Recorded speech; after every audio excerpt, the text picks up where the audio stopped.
I've got here the Kreg K4 pocket screw jig.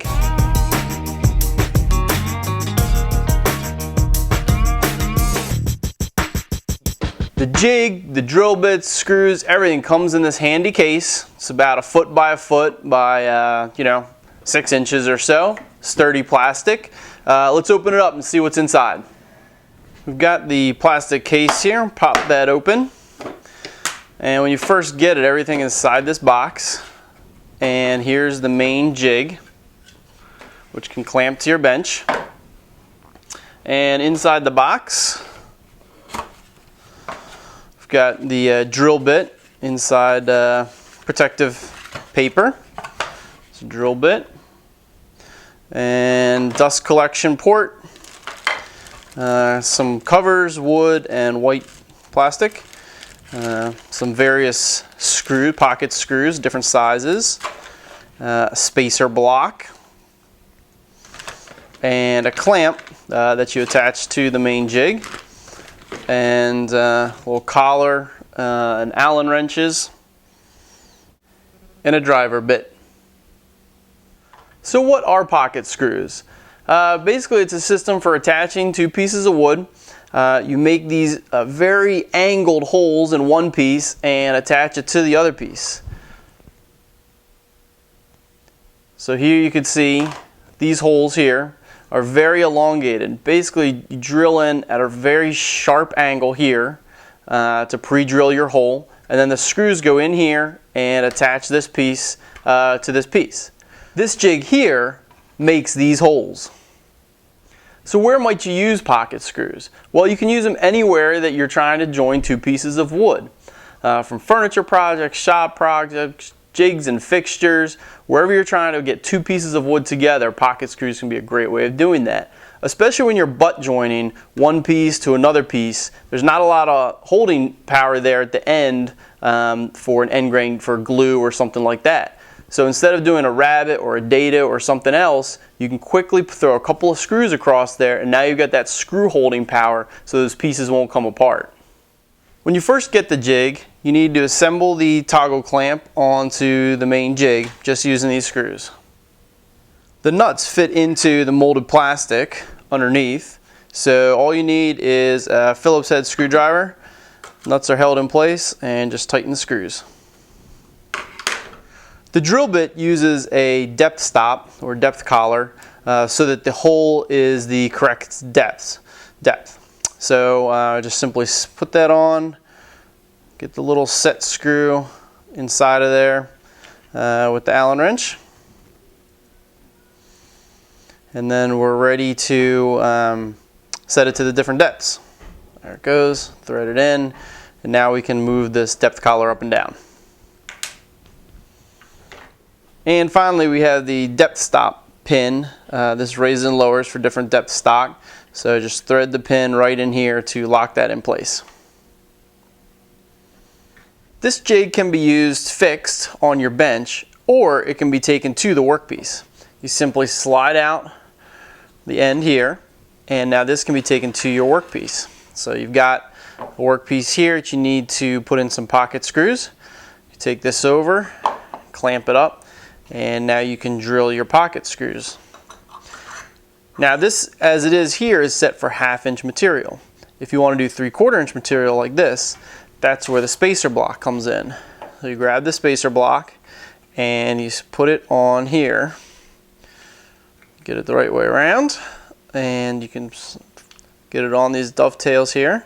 Slide it in place, and now you've added some depth here. So now your exit hole will be in the right place for 3/4 material. You can get multiple spacer blocks to build this up. For say inch material, you need 1 more spacer block, and then you can do inch material. The toggle here can accommodate different thicknesses of material. This is a piece of 3/4 material. So to set it, you simply put the material in, and you can turn the front here, the foot, in and out. So you can slide it further forward or further back, and just snug it up so you get a nice snug fit to your material thickness. And once you get it, go ahead and lock down the nut there, and now you're set for that material thickness. The dust collection port simply slips on right here. This is where all the chips come out. As you're drilling from above, your chips are going to fly out here. So this port simply snaps right in there.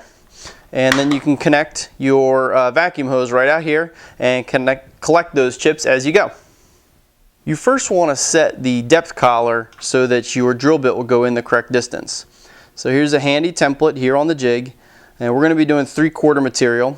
So I'll put the depth here right on a 3/4 mark right there, and then go ahead and lock the set screw here on the lock collar, depth collar on the drill bit. Then you also want to have the exit hole for the pocket screw in the center of the material. So if it's 1/2 inch, you want it to be 1/4 inch, so it's right in the center. Or if you have inch material, you want the exit hole at a 1/2 inch, so it's right in the center. Right along here is how you set the depth for the exit hole. Right along the edge here is a little guide. You can see 1/2 inch, 5/16, 3/4. We're doing 3/4, so you simply undo this pin here. You can slide this up and down. You can see we've got it right on the 3/4, and then you tighten this pin back in to lock the depth. I've got my 3/4 material piece here, so I'm going to put that in the jig, lock it down, and I'm going to drill for this one. I'm going to drill 2 holes.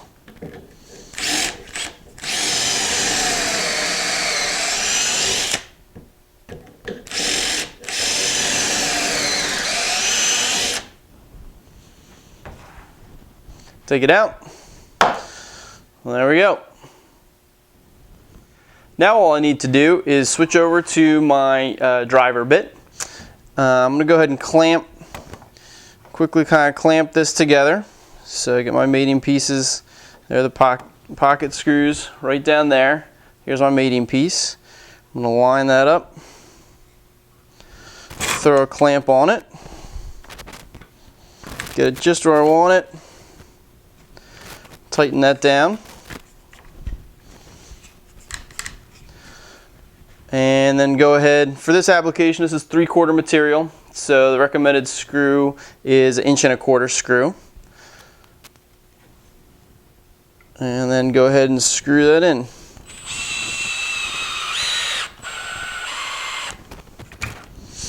And I've got 2 here. Second one.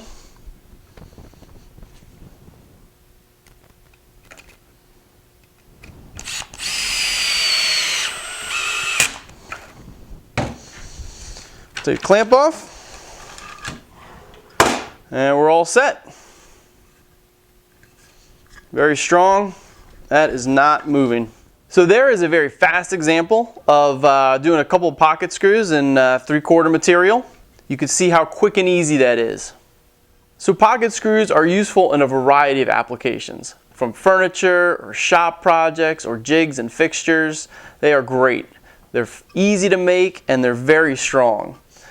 This system here is a great way for making those pocket screws. You can clamp it to the bench and use it in that way, running pieces through, or you can even take it to your furniture or workpiece and use it that way.